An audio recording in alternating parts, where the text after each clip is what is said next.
Channel of Vadodara. Dabhoi તાલુકામાંથી પસાર થતી ઢાઢર નદીમાં ચોથી વાર પૂરના પાણી આવવાને કારણે ખેડૂતોનો બચી ગયેલો પાક પણ નાશ પામ્યો છે। દેવ ડેમમાંથી પાણી છોડાતા ઢાઢર ગાંડીતુર બની છે, ત્યારે 16 ગામના ડભોઈ તાલુકામાં ચોથી વાર પૂર આવતા જ પાકમાં નુકસાન થયું છે। થોડો ઘણો બચી ગયેલો પાક પણ ધોવાઈ ગયો છે।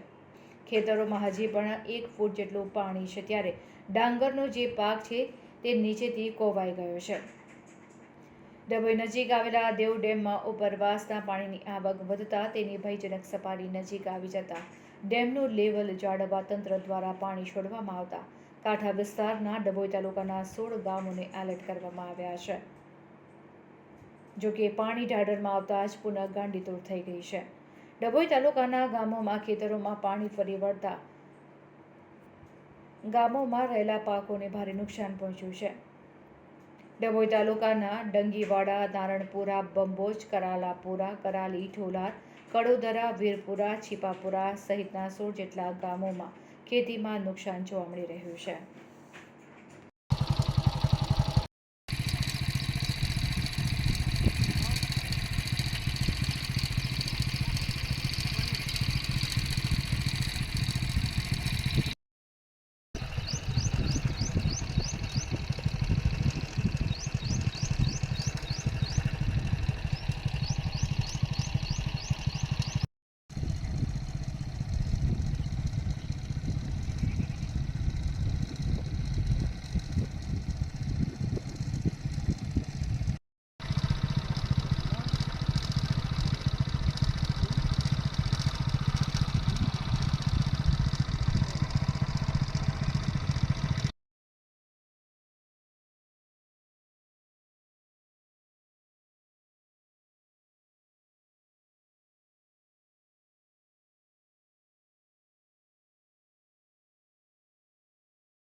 ડભોઈ તાલુકામાં ઢાઢર નદી કિનારે આવેલા 16 ગામોમાં સતત 4 વાર પૂર આવવાથી બચી ગયેલા માલ પણ ચોથી વારના પૂરમાં બળી ગયા છે।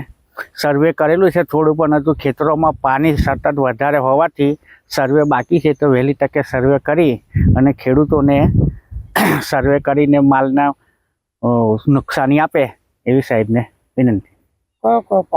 કપાસ હતો, કપાસ તો સદંતર જ ખલાસ થઈ ગયો છે। અમુક ખેતરોમાં, ડબાર ખેતરોમાં ડાંગર બી ખલાસ થઈ ગયેલી છે।